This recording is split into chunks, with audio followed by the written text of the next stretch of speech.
KC Venugopal కోసం పోయిండు, పొట్టు టింగ్ టింగ్ టింగ్ టింగ్ అని పోయిండు కేరళకి. పైసలు పెట్టిండు, ఆడ ఛానల్ పెట్టిండు, ఏదేదో చేసిండు, లోట పీస్ అయింది. ఆడ ఇంకొక ఆయన సతీష్ అని ముఖ్యమంత్రి చేసి అయిందా? ఒకటి 2039 దాకా రాహుల్ గాంధీ అనేటోడు ముఖ్యమంత్రి కాడంటే రేవంత్ 10 సంవత్సరాలు ఇంకా భారతీయ జనతా పార్టీ ప్రభుత్వం ఉంటుంది కేంద్రంలో 2039 దాకా అని ఒప్పుకోవడం జరిగింది. 2039లో కూడా రాహుల్ గాంధీ ప్రధానమంత్రి కావాలంటే రేవంతే హెల్ప్ చేయాలన్నట, లేకపోతే అప్పుడు కూడా కాడట. ఇక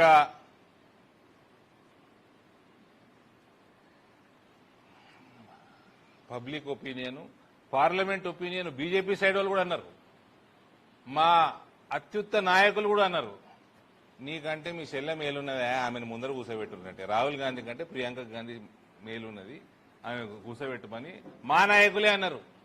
అందరం ఒప్పుకుంటాం దానికి, పబ్లిక్ కూడా అదే. దానికి కాంట్రరీ ఈయనంటే రాహుల్ గాంధీని కూర్చోబెడతాడంటే మస్కా కొట్టుడు తప్ప ఇలా ఏం మీనింగ్ లేదు. ఒకటే రాహుల్ గాంధీ ఇజ్జత్ తీసిండు, 2039 దాకా నువ్వు ప్రధానమంత్రి కావని, ఆ తర్వాత కూడా అప్పుడు కూడా నేను హెల్ప్ చేస్తేనే అవుతావని ప్రియాంక గాంధీకి ఈయన మోసం చేస్తా ఉన్నాడు.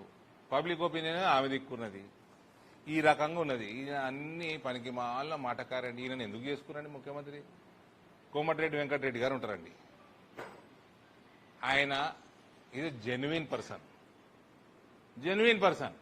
పోతే మంచిగా ఉన్నట్టు మనస్ఫూర్తిగా మాట్లాడతాడు, అయ్యేది ఉంటే అవుతుందని చెప్తాడు పని, అయ్యేది లేకుంటే కాదని చెప్తాడు, ఎందుకు కాదో చెప్తాడు, చెప్పిన మాట ఇంప్లిమెంట్ చేస్తాడు. అట్లాంటి నేను ఒక డిగ్నిఫైడ్ జెన్యున్ మనిషినన్నా ముఖ్యమంత్రిని చేసుకునేది ఉండే. వస్తారు ఇట్లాంటి వాళ్ళు వస్తారు, క్యాంపెయిన్ చేసుకుంటారు, మస్తీ చేసుకుంటారు, ఉప ముఖ్యమంత్రి ఏదో పడేస్తే అయిపోతుండే. ఒక జెన్యున్ లీడర్ని, డిగ్నిఫైడ్, కొంచెం డీసెన్సీ, మాట మీద నిలబడేటోన్న ముఖ్యమంత్రి చేసుకునేది ఉండే. 2029లో కాంగ్రెస్ ల చరిత్రలో ఎన్నడూ లేనంత అధ్వానంగా ఓడిపోతుంది ఇక్కడ తెలంగాణలో. 1985 చాలా అధ్వానంగా ఓడిపోయారు, 1994 ఇంకా అధ్వానంగా ఓడిపోయారు. 2028-29లో రేవంత్ నాయకత్వంలో కాంగ్రెస్ పార్టీ చాలా అధ్వానంగా ఓడిపోతుంది. కానీ మన మోడీ గారు ఒకటి మెరిసే జుడిజావని,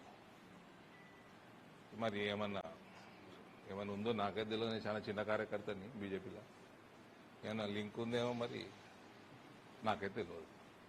అట్లాంటిది ఏమైనా ఉందా? సువేందు అధికారి, అందుకే చెప్పిన కాంగ్రెస్ వాళ్ళకి సలహా, మా నాయన చాలా సేవ చేసిన ఈ పార్టీకి. జెన్యున్ కోమటిరెడ్డి వెంకటరెడ్డి లాంటి వాళ్ళు, శ్రీధర్ బాబు లాంటి వాళ్ళు మాట మీద ఉండి జీవితాంతం కాంగ్రెస్ పార్టీలో ఉండి గసంటోళ్ళని చేసుకున్నా సరే, ఈయనకి ఏదో పడేస్తే అయిపో మంత్రి పదవి. ఎప్పుడు జారుకుంటాడో తెలియదు. ఇక Revanth Reddy claims that he got the 3 bullet train corridors to Telangana అన్నాడా? మొన్న ఆయననే తెచ్చిండని బుల్లెట్ ట్రైన్ కారిడోర్స్ చెప్తే ఈయనండి, ఇది highlight joke. The Modi government brought national policy called the National Rail Plan. The first draft of the National Rail Plan was released in 2020 and the final report was released in 2021. It mentions the government's plans to develop 7 high-speed rail corridors, out of which 3 are connected to Hyderabad. 2020లో start అయింది, 2021లో report complete అయింది. ఈయన లోటపి ఏడున్నాడు. ఈయన అప్పుడు దుబ్బాకల deposit వీకింది, జిహెచ్ఎంసీలో deposit వీకింది, హుజూరాబాద్లో deposit వీకి ఈయననే ఏడున్నాడో గాయబుండే మనిషి. ఈయనట rail కారిడోర్లు తెచ్చినట్ట. ఈయన రైల్ కారిడోర్ స్పెల్లింగ్ అడగాలి. జర్నలిస్ట్ అని చెప్తున్నా, ఇట్లాంటి మంచి టాపిక్లు వచ్చినప్పుడు రైల్ కారిడోర్ స్పెల్లింగ్ అన్న తెలుసా అని అడగాలి.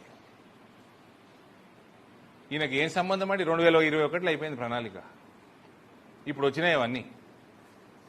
Pune to Hyderabad, Hyderabad to Bengaluru, Hyderabad to Chennai. ఇంకోటి రేవంత్ దీంట్లో అంట్లా చదువు సంధ్య ఉంటుంది, రీసెర్చ్ ఉంటుంది, అది తమరికి ఎక్కదు. అది మూసి ప్రక్షాళన చేస్తావు, మరి కారిడోర్ చేస్తాను, అంత రీహాబ్ అందరికీ ప్లాన్ చేసి నువ్వు కూలగొట్టుడు కానీ ఒకటి కట్టింది లేదు. ఏడికి షిఫ్ట్ చేస్తావు కూలగొట్టిన ఇల్లు అన్ని. ఉట్టి మాటలు 4 రూపాయలు వేసుకపోవడు. ఇది the criteria for high speed rail corridors or ఇవి అన్ని రీసెర్చ్లు ఉంటాయి. City population of more than 10 lakhs, distance between city pair of cities ఎక్కడి నుంచి ఎక్కడికి, confine to distances between 300 to 700 kilometers, city GDP, high levels of congestion, passenger flow between city, both the cities, including AC rail and air trips. ట్రైన్లలో తిరిగేటోళ్ళు AC కోచ్లలో ఎంత తిరుగుతున్నారు, ఫ్లైట్లలో ఎంత తిరుగుతున్నారు.